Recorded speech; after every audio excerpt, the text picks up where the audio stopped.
तो hello students, मैं वापस से आ चुका हूँ आपका पूरा हिंदी का पेपर लीक करने।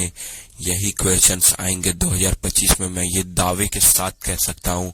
अगर आपने ये सारे क्वेश्चंस पढ़ लिए ना, तो मतलब क्या बोलूँ, यही आएगा सारा क्वेश्चन। तो चलिए क्वेश्चन नंबर 1 पे चलते हैं। तो क्वेश्चन नंबर 1 पूरा पैराग्राफ दिया हुआ है, पैराग्राफ आप लोग पढ़ लीजिएगा।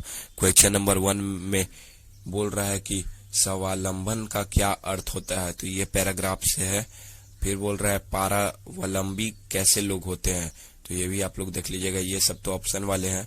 ऑप्शन नंबर 3 में चलते हैं। क्वेश्चन नंबर 3 में दुख, पीड़ा और मान सम्मान का महत्व कौन समझ सकते हैं? व्यक्तिहीन जीवन के समान है होता है।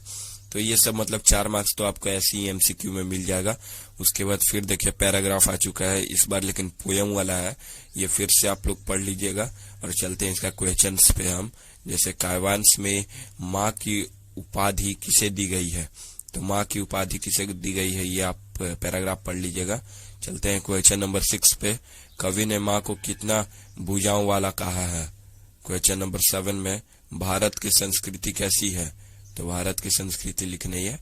सुदीना में हम क्या करते हैं?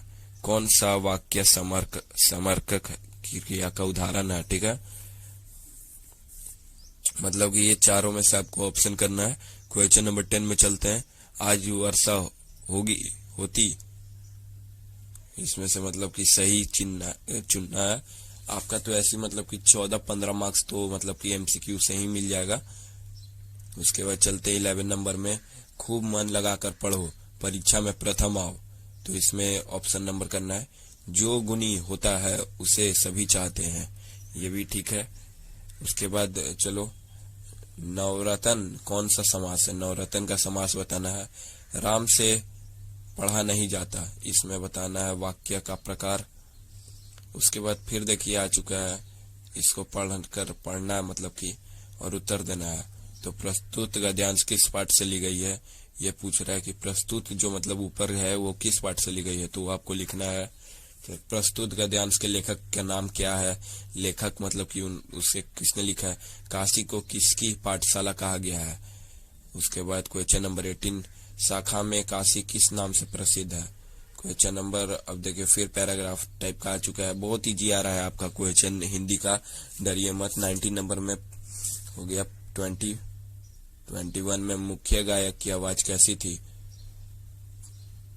22 में संगीतकार मुख्य गायक का कौन हो सकता है? ठीक है, चलते हैं क्वेश्चन नंबर 23 पे। अकेले सफर का वक्त काटने के लिए नवाब साहब ने क्या खरीदा था? तो अकेले मतलब सफर करने के लिए क्या खरीदा था, तो वो आपको टिक करना है। लेखिका और उनके पिता के बीच बंटवारा का क्या कारण था? ठीक है।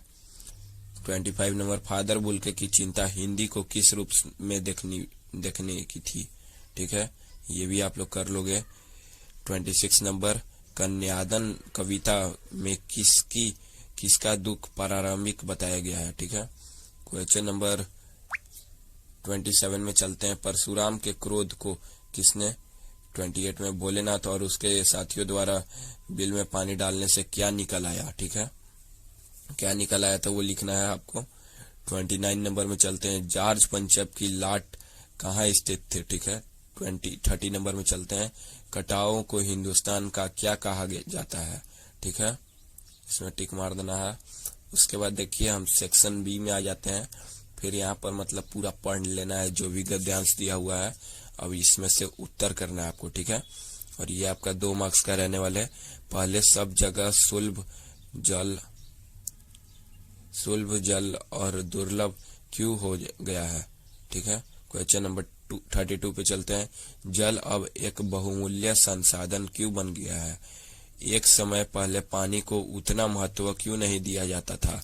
ठीक है, ये सब मतलब ऐसा क्वेश्चन आएगा आपका, देख लीजिए। नगरों में पेयजल की व्यवस्था किस प्रकार की जाती है?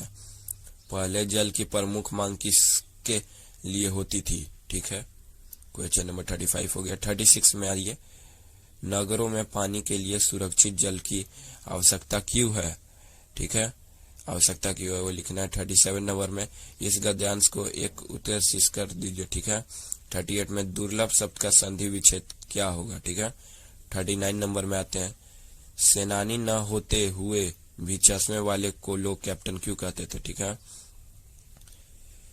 शहनाई की दुनिया में डमरू को क्यों याद किया जाता था, ठीक है। पान वाले का रेखा चित्र प्रस्तुत कीजिए, ठीक है। 42 नंबर में चलते हैं अब, ये 3 मार्क्स का है, आप लोग याद कर लीजिएगा। 42 नंबर में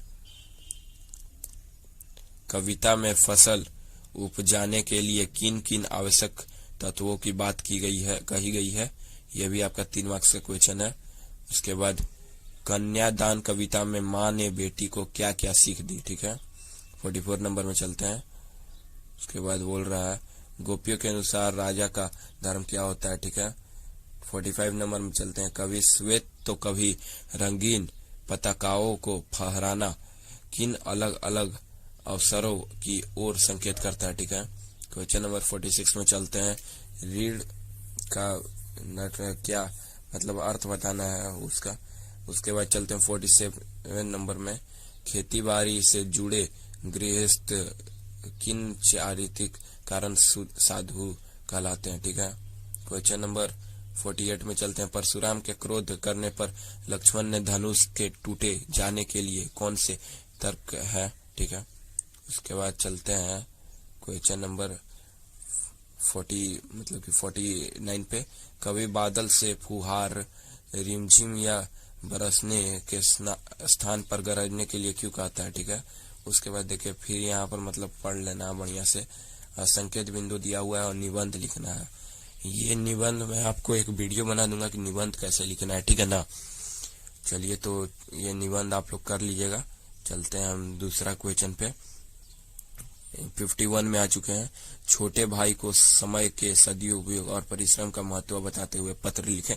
पत्र लिखना है, इस पे भी मैं एक फुल वीडियो बना दूंगा कि पत्र और निबंध कैसे लिखना है, ठीक है। चलते हैं 52 नंबर पे, किसी दर्दनाक तेल की बिक्री हेतु एक आकर्षक विज्ञापन तैयार करें, या फिर पुस्तक मेला में आयोजन के संबंध में आकर्षक विज्ञान तैयार करें, ठीक है। ये पूरा 5 मार्क्स का क्वेश्चन है और ये मतलब कि 2024 के पेपर में आया था, इसी के लिए मैं बोल दे रहा हूँ ये 2025 में भी आएगा और ये इम्पोर्टेंट क्वेश्चन है, इसी के लिए इसको पढ़ कर जाना, ठीक है ना, क्योंकि इसको पढ़कर जाना और ये 2025-26 में भी आएगा। तो आज की वीडियो हम यहीं पर समाप्त करते हैं। धन्यवाद। अगर आपको वीडियो अच्छे लगे तो प्लीज सब्सक्राइब करना, अगर ना लगे तो कोई दिक्कत वाली बात नहीं, आप लोग पढ़ो और टॉपर बनो।